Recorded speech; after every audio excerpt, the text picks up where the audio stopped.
Di awal film ini kita berada di tengah laut di sebuah kapal feri. Seorang pria bernama Edward Teddy Daniels adalah seorang US Marshal. Ia ditugaskan untuk memeriksa seorang tahanan yang melarikan diri dari penjara. Di luar, Teddy melihat seorang pria lain bernama Chuck. Ia juga seorang US Marshal seperti Teddy.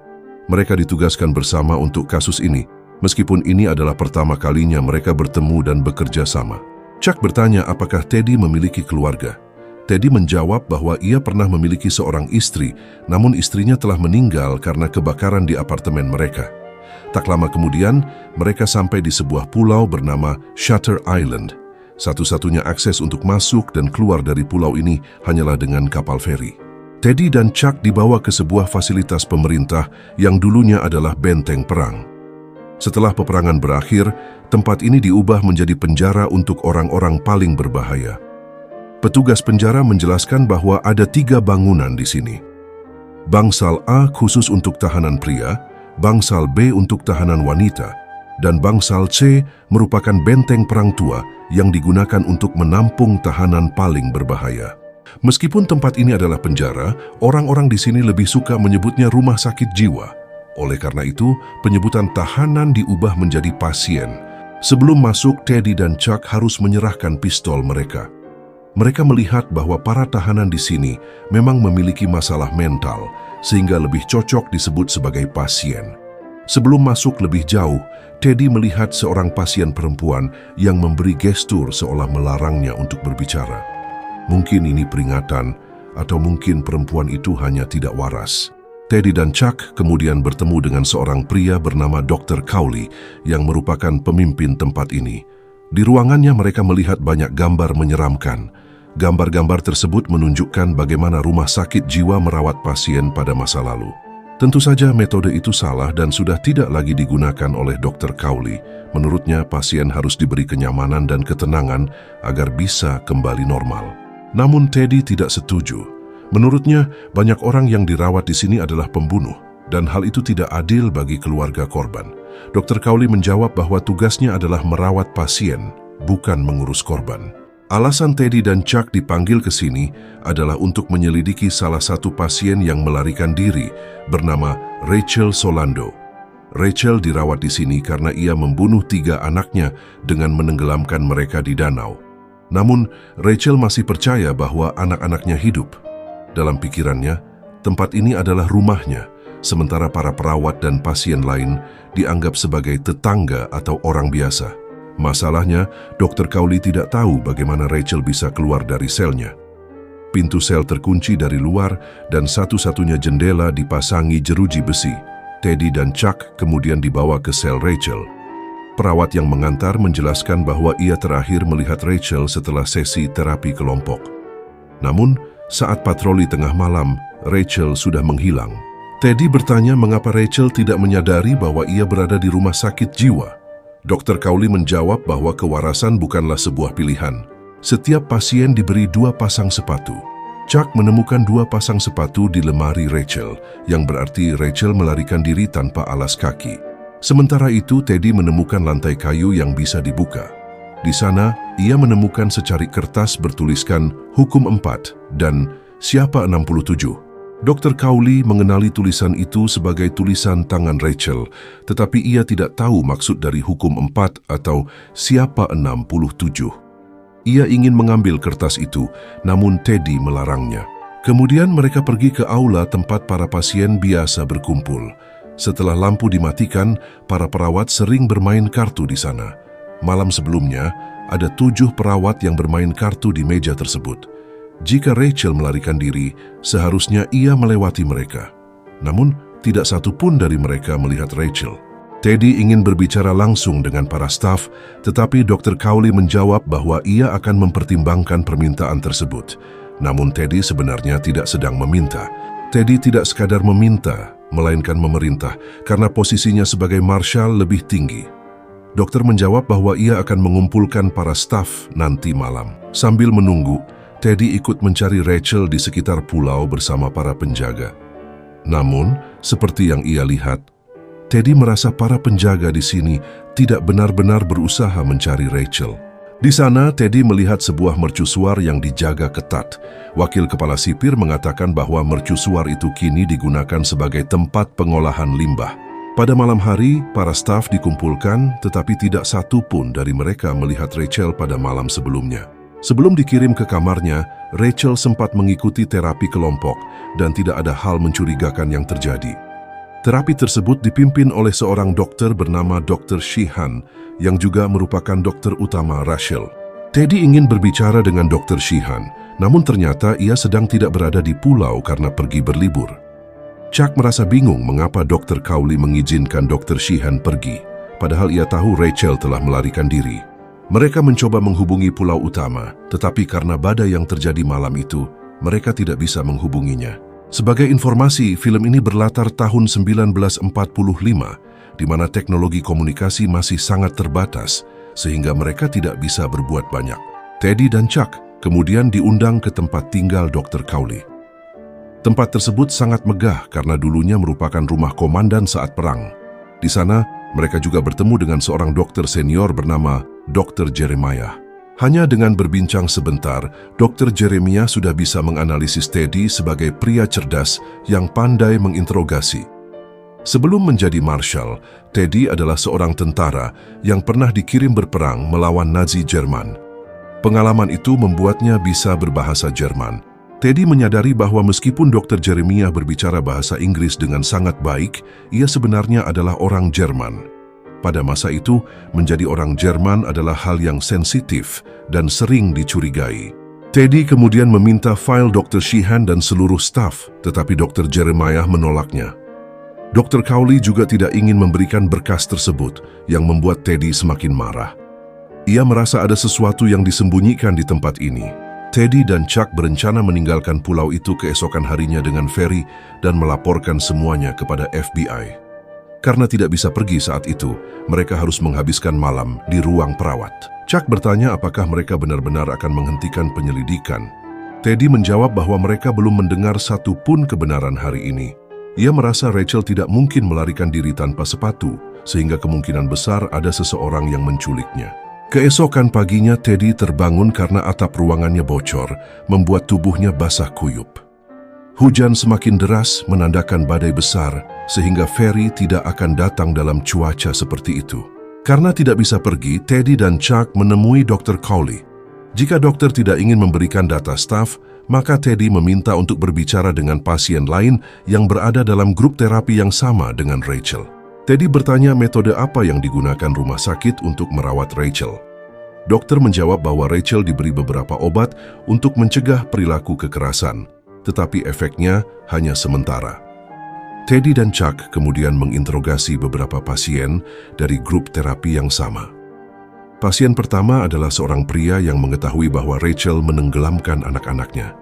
Tiba-tiba, Teddy bertanya apakah ia mengenal pasien bernama Andrew Laedis. Pria itu menjawab tidak dan menolak melanjutkan pembicaraan. Pasien berikutnya adalah seorang perempuan yang terlihat lebih normal dibandingkan pasien lain. Ia menjelaskan bahwa Rachel adalah orang yang tertutup sehingga ia tidak tahu banyak tentangnya. Teddy kemudian bertanya tentang Dr. Sheehan. Perempuan itu menjelaskan bahwa ia adalah dokter yang baik dan tampan. Ia kemudian meminta segelas air sehingga Chuck pergi mengambilkannya. Saat hanya berdua, perempuan itu diam-diam menuliskan sesuatu di buku Teddy. Setelah Chuck kembali, Teddy bertanya apakah perempuan itu pernah bertemu dengan pasien bernama Andrew Laedis. Ia menjawab tidak, tetapi terlihat sangat ketakutan sebelum akhirnya pergi. Teddy mulai berpikir bahwa pasien-pasien yang mereka temui telah dilatih untuk tidak membicarakan Rachel maupun Andrew Laedis. Chuck kemudian bertanya siapa Andrew Laedis karena Teddy terus menanyakan nama itu. Teddy menjelaskan bahwa alasan ia menerima kasus ini adalah karena Andrew Laedis. Andrew Laedis adalah petugas pemeliharaan di apartemen Teddy. Istri Teddy meninggal karena kebakaran di apartemen tersebut dan kebakaran itu bukanlah kecelakaan, melainkan disengaja. Pelakunya adalah Andrew Laedis. Alasan Teddy mengajak Chuck ke sini adalah untuk memeriksa area pemakaman karena kemungkinan Andrew sudah meninggal dan dikuburkan di sana. Badai semakin memburuk. Chuck menyadari bahwa saat ia mengambilkan air untuk pasien perempuan sebelumnya, pasien itu sempat memberitahu sesuatu kepada Teddy. Teddy menunjukkan tulisan yang diberikan pasien tersebut, yang berisi pesan agar ia segera melarikan diri. Mereka terus mencari makam Andrew, tetapi sebelum bisa memeriksa lebih jauh, badai semakin parah sehingga mereka harus mencari perlindungan. Chuck bertanya, jika Teddy berhasil menemukan Andrew, apa yang akan ia lakukan? Teddy menjawab bahwa ia tidak akan melakukan apapun. Sejak mengetahui Andrew dipindahkan ke tempat ini, Teddy mulai mencari informasi tentang fasilitas tersebut. Namun, ia merasa ada sesuatu yang ditutupi dan semua orang tampaknya enggan membicarakannya. Teddy menduga bahwa tempat ini adalah fasilitas pemerintah yang digunakan untuk melakukan eksperimen berbahaya terhadap pikiran manusia. Chuck tidak mempercayainya. Teddy kemudian menceritakan bahwa ia pernah bertemu dengan mantan pasien bernama George Noyce. George pernah ditahan di sini selama setahun. Setelah dibebaskan, 2 minggu kemudian, ia membunuh 3 orang. Saat di pengadilan, pengacaranya menyatakan bahwa George gila dan meminta agar ia dikirim ke rumah sakit jiwa. Namun, George justru memohon untuk dihukum mati, karena menurutnya lebih baik mati daripada kembali ke tempat ini. Chuck mulai merasa curiga. Ia berpikir, bagaimana mungkin Teddy tiba-tiba tertarik menyelidiki tempat ini, lalu secara kebetulan tempat ini membutuhkan US Marshal. Menurut Chuck, hal itu tidak mungkin kebetulan. Sistem keamanan di sini sangat ketat, sehingga terasa aneh jika Rachel bisa melarikan diri tanpa ada yang melihatnya. Bahkan, tidak ada bukti kuat bahwa pasien bernama Rachel benar-benar ada. Chuck mulai berpikir, bagaimana jika tempat ini sengaja memancing Teddy ke sini untuk kemudian mengurungnya? Pada saat yang sama, petugas menemukan mereka dan menjemput mereka untuk kembali ke bangunan utama. Pakaian Teddy dan Chuck basah kuyup sehingga mereka harus mengenakan pakaian perawat. Rokok mereka juga basah sehingga mereka diberi rokok dari rumah sakit. Teddy dan Chuck kemudian memasuki sebuah ruangan tempat rapat sedang berlangsung. Teddy bertanya apakah mereka sudah memahami maksud pesan Rachel yang berbunyi, "Siapa 67?" Dalam rapat tersebut, Teddy mendengar bahwa bangsal C memiliki 24 pasien, sementara bangsal A dan B memiliki total 42 pasien. Jika dijumlahkan, maka ada 66 pasien di rumah sakit ini. Teddy mulai berpikir bahwa Rachel mengetahui adanya pasien ke-67. Namun, pihak rumah sakit membantahnya dan mengatakan bahwa Rachel telah ditemukan. Teddy dan Chuck memeriksa Rachel, namun pada kakinya tidak terdapat luka sedikit pun, padahal sebelumnya ia menghilang tanpa alas kaki. Teddy mencoba berbicara dengan Rachel, tetapi Rachel masih berhalusinasi. Ia mengira dirinya sedang berada di rumah, bahkan menganggap Teddy sebagai suaminya. Tiba-tiba, Rachel menjadi agresif, sehingga Teddy tidak mendapatkan informasi apapun. Tak lama kemudian Teddy mulai merasa pusing. Kilatan petir terasa sangat terang baginya, membuat kepalanya semakin sakit. Dr. Coley memberinya obat untuk meredakan rasa sakit tersebut, lalu membawanya ke ruang perawat. Setelah tertidur cukup lama, Teddy terbangun di pagi hari. Ia melihat para perawat dan penjaga dalam keadaan panik. Badai semalam sangat parah, menyebabkan banyak pasien keluar dari bangsal masing-masing. Sepertinya listrik di seluruh fasilitas juga mati. Teddy dan Chuck memutuskan untuk pergi ke bangsal C. Teddy menjelaskan bahwa George pernah mengatakan bahwa pasien paling berbahaya ditempatkan di bangsal C. Bangsal ini merupakan yang paling ketat dibandingkan bangsal lainnya. Bangsal C dulunya adalah bangunan militer, sehingga tempat ini terasa lebih seperti penjara daripada bangsal rumah sakit.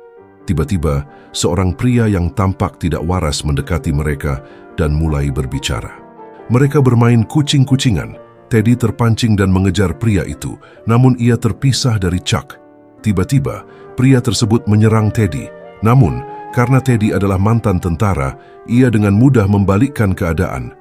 Untungnya, Chuck datang tepat waktu sehingga Teddy tidak sampai membunuhnya.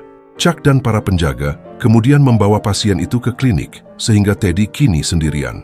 Ia pun menyusuri bangsal C lebih dalam.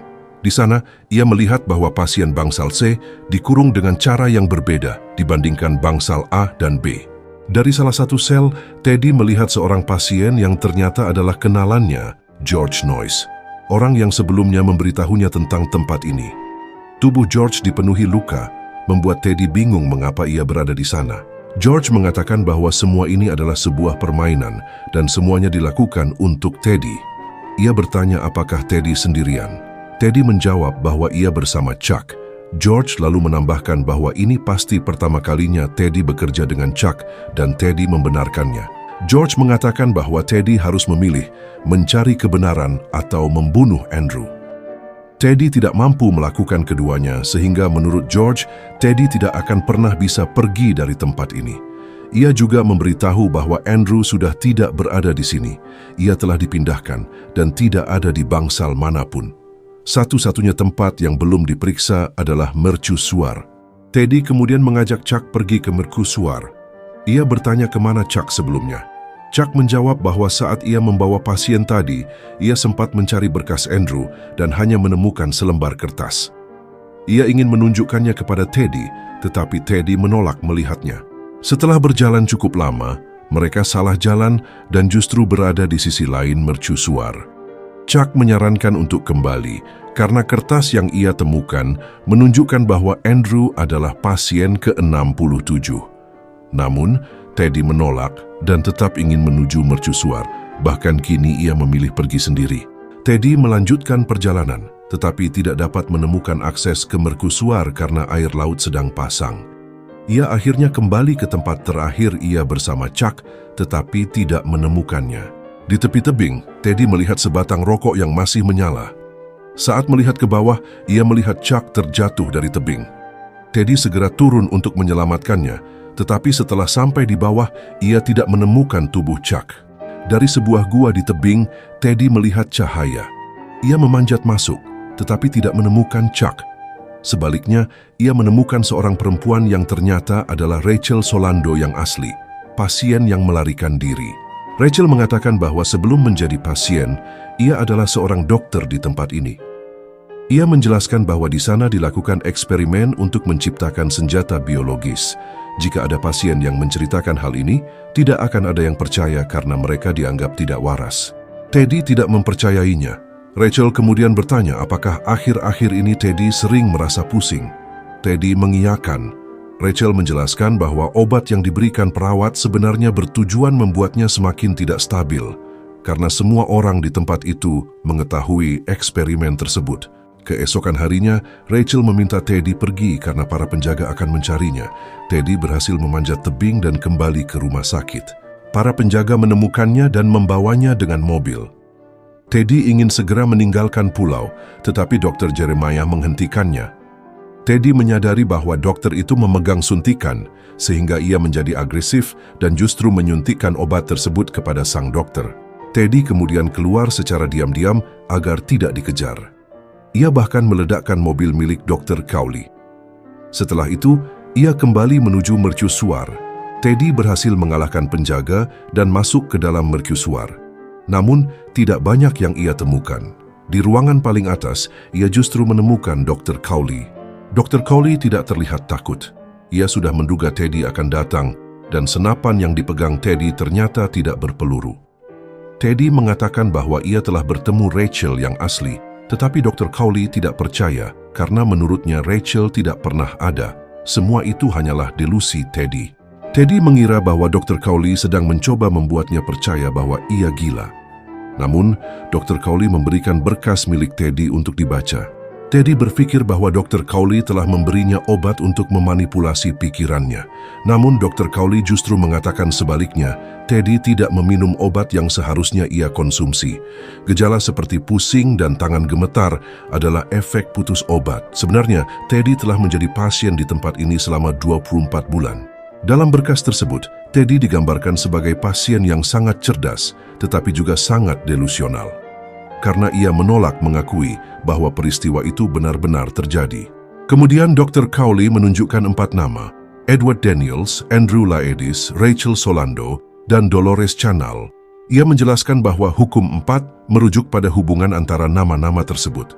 Andrew Laedis adalah anagram dari Edward Daniels dan Rachel Solando adalah anagram dari Dolores Canal. Sebagai pengingat, saat perkenalan, nama lengkap Teddy adalah Edward Teddy Daniels. Artinya, Andrew yang selama ini dicari Teddy sebenarnya adalah dirinya sendiri, dan Rachel Solando sebenarnya adalah Dolores, istri Teddy. Dr. Cowley menjelaskan bahwa Teddy telah melakukan kejahatan yang tidak bisa ia maafkan. Karena itu, ia menciptakan skenario di dalam pikirannya di mana ia menjadi orang lain yang tidak pernah melakukan kejahatan tersebut. Sebenarnya, Dr. Cowley ingin Teddy tetap hidup dalam fantasinya karena setidaknya ia bisa merasa bahagia. Namun kondisi Teddy semakin memburuk dan menjadi berbahaya, sehingga hal itu tidak bisa dibiarkan. Tak lama kemudian, Chuck muncul dengan mengenakan jas. Ternyata, Chuck sebenarnya adalah Dr. Sheehan, dokter utama Teddy selama 2 tahun di tempat ini. Teddy menjadi agresif dan mencoba mencuri pistol, tetapi pistol itu ternyata bukan pistol asli, melainkan terbuat dari plastik. Teddy masih tidak mempercayai semuanya. Dr. Sheehan kemudian menjelaskan bahwa Dolores, istri Teddy, mengalami gangguan mental dan telah membakar apartemen mereka. Jadi, pelaku pembakaran bukanlah Andrew, melainkan Dolores. Karena kejadian itu, Teddy dan Dolores pindah ke rumah di pinggir danau. Dr. Cowley kemudian menunjukkan foto anak-anak Teddy yang telah meninggal. Perlahan ingatan Teddy kembali. Ia mengingat saat pulang ke rumah dan melihat istrinya duduk di tepi danau. Namun di dalam danau, ia melihat ketiga anaknya yang telah meninggal. Mereka dibunuh oleh Dolores dengan cara ditenggelamkan. Kematian anak-anaknya meninggalkan luka yang sangat dalam bagi Teddy. Dalam keputusasaan, ia kemudian membunuh Dolores dengan menembaknya. Inilah kenyataan yang selama ini berusaha Teddy lupakan, sehingga ia menciptakan skenario dalam pikirannya seolah-olah semua itu tidak pernah terjadi. Waktu berlalu dan Teddy terbangun di sebuah ruangan. Kini, ia telah mengingat seluruh kenyataan. Ia menyadari bahwa ia mengabaikan kondisi mental istrinya yang akhirnya menyebabkan kematian anak-anak mereka. Perasaan bersalah itulah yang membuat Teddy merasa bertanggung jawab atas semuanya. Dr. Cowley menjelaskan bahwa Teddy sebenarnya pernah membaik sekitar 9 bulan yang lalu. Namun kemudian, ia kembali menciptakan skenario di kepalanya, seolah-olah semuanya diulang dari awal. Dr. Cowley berharap Teddy dapat menerima kenyataan dan berhenti hidup dalam delusi. Waktu kembali berlalu. Pada suatu hari yang tampak tenang, Dr. Sheehan mendekati Teddy. Namun Teddy masih memanggilnya Chuck dan percaya bahwa mereka adalah US Marshal. Hal ini menunjukkan bahwa Teddy kembali masuk ke dalam delusinya, yang berarti seluruh terapi yang dilakukan sejauh ini belum berhasil. Pada akhirnya, Teddy dipindahkan ke tempat lain, kemungkinan besar ke bangsal C, dan dengan begitu film ini pun berakhir. Kesimpulan film ini adalah, terkadang kenyataan terlalu berat untuk ditanggung sehingga manusia memilih ilusi, bahkan jika itu berarti kehilangan dirinya sendiri. Terima kasih sudah menonton sampai akhir, jangan lupa untuk dukung channel ini dengan like,